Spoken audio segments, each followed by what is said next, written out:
Here are some important things that you need to know about Battlefield 6 REDSEC mode. But first let me tell you one way to boost your Battle Pass levels even if you don't own the Battle Pass. Simply click on challenges and then on weekly. And if you do these missions right here, you get Battle Pass points. 10 points equals 1 level. So at least try to complete the ones that you can, as they give you a big boost for your Battle Pass. And by the way, you can see the Battle Pass season duration here in the top left corner. And if a challenge is too hard for you, remember that you can change it for a limited amount of times.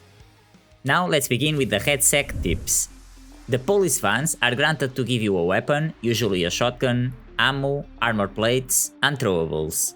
Ambulances, in the other hand, will give you a defibrillator, which by now you already know that you can revive your teammates much faster than dragging them to a corner. Just remember, sometimes it's not bad to drag your teammates from a shooting area and then revive them with a defib, or simply just keep holding it. You'll also get smoke grenades, which are one of the best tactical throwables you can get.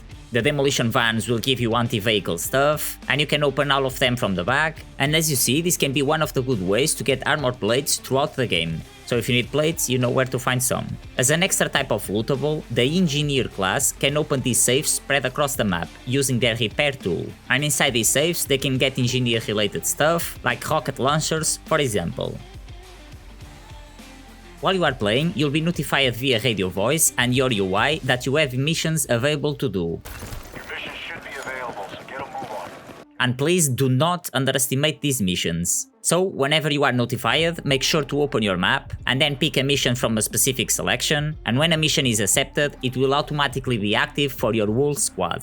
So the simple process is, open your map, select one mission to your liking, or any at all, press space or your respective gamepad button, and you will get a mission for your current area. Now very quickly explained, the type of missions are: Signal lock, just go to the marker location, interact with the thingy, move the laser around and you will see it increasing the percentage, find the 100% spot and you're good to go. Weapons cache, for this one is pretty simple, just find the bolt cutters marked on the map and use them to open the weapon caches that are also marked in your map.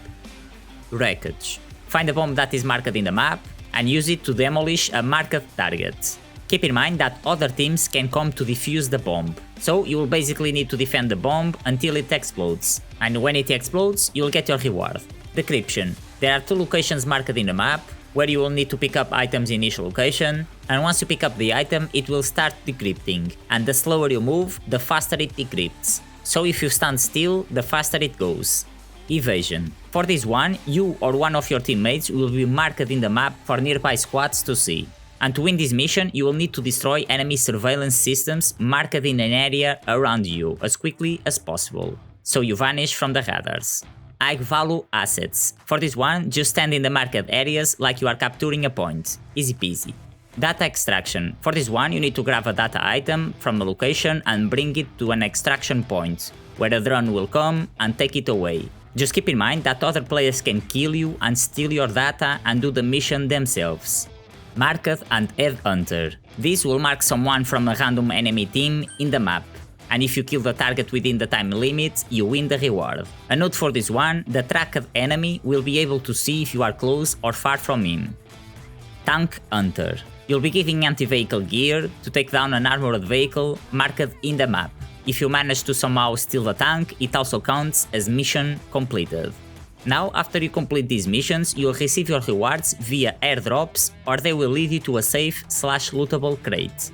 And these rewards can vary from airstrikes, artillery strikes, UAVs, training path XP, vehicle keycards, weapons and weapons upgrade kits, which we'll get to this in a moment. So as you see, doing missions can be quite important, as even getting training path XP can give you an edge in the battlefield, since you'll get precious passives according to your chosen class. If nobody managed to complete the mission, like for example the objective is in a place that you simply don't wanna go, you just need to wait for the mission time to run out, but don't worry, it will just say that you'll fail the mission and you'll still be able to get new missions after that. And like I kinda just mentioned right now, you can do multiple missions during the match. So whenever you hear the radio call and the UI notifications, it means you can open the available missions in your area and start the next mission. And if you cannot accept a mission, it simply means that you are not inside the missions area, as missions are area-based.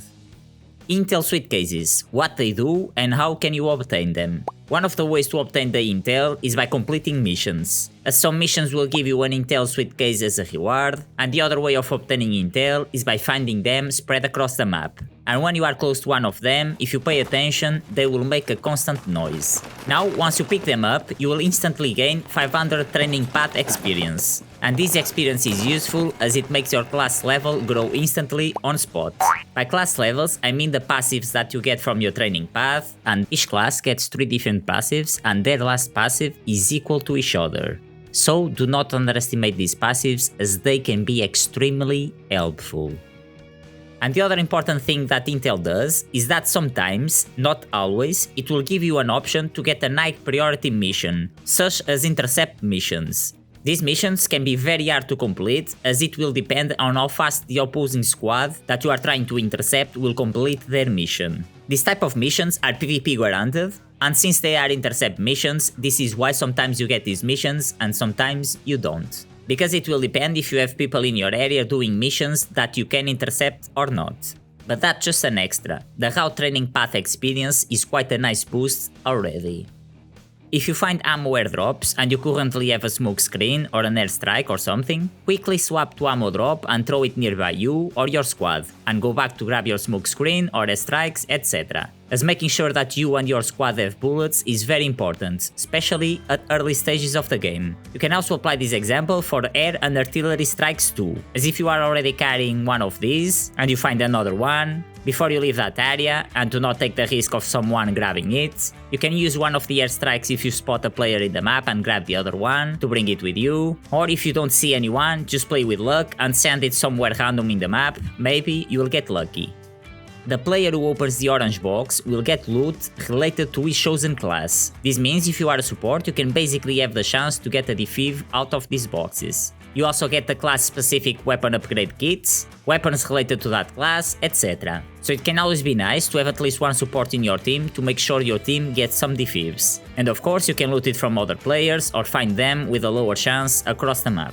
And speaking of weapon upgrade kits, you can upgrade the weapons you find independently of their color if you catch the respective weapon kit. So for example, you have a sniper and you find a sniper kit, you can use it to upgrade your weapon, and each upgrade will give you 2 choices and you pick the one that suits you the best. And each time you upgrade your weapon, its color grade will increase, and it goes like this: white, green, blue, purple, yellow and red. This means if you pick up a blue weapon and you use a weapon kit on it, it will become purple and so on. During the games, players find inside boxes advantage to help them in the match, such as airstrikes, smoke screens, ammo crate drops and so on, without needing to complete missions for it. Missions is just a guaranteed way to get what you want.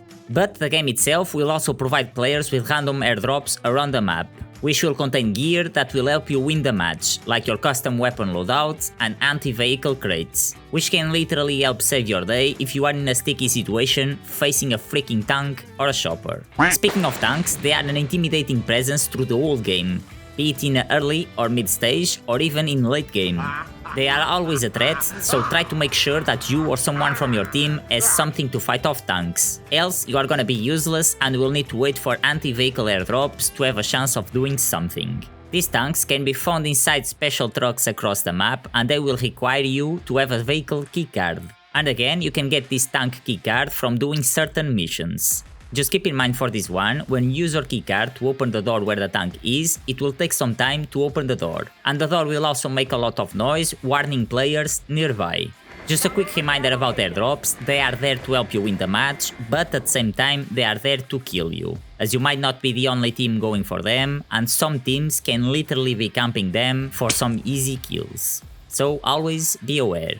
If your teammates die, you can look in the map for a nearby redeploy tower, and once you interact with it, you will need to stay inside the circle for around 20 seconds, and your teammates will automatically be revived. And by teammates, I mean that one person can revive 3 teammates at once. So you can literally go from one player to a full 4-man squad if you succeed this. Just keep in mind that although this is free and that you can do this multiple times throughout the match, it's also a very risky thing to do, as first, you will need to stay inside the redeploy tower's area, and the tower will also make noise, which can alert players nearby. To help your squad, you can drop ammo plates, ammo, weapons, or anything from your inventory. Just simply open your inventory by tapping the respective button, select the item that you wanna drop, and press to drop it. One other thing that is nice to know about the REDSEC mode is that when you perform a takedown in your enemy, it will reveal their squad members within an area, for like 10 seconds by pinging them on the map and spot them even through walls. And although this is super obvious, as this is a Battle Royale mode, it means that you have to be careful with the circle closing. Which in this game is super easy to notice as you are literally surrounded by fire. The circle closes automatically as the time passes, and you have to be within the marked circle area to be safe from the fire. And lastly, the last squad or player that is alive wins the match. Drop a like and subscribe if you think this helped you in some way or that can help some other people. Thank you for watching. Hawks is out.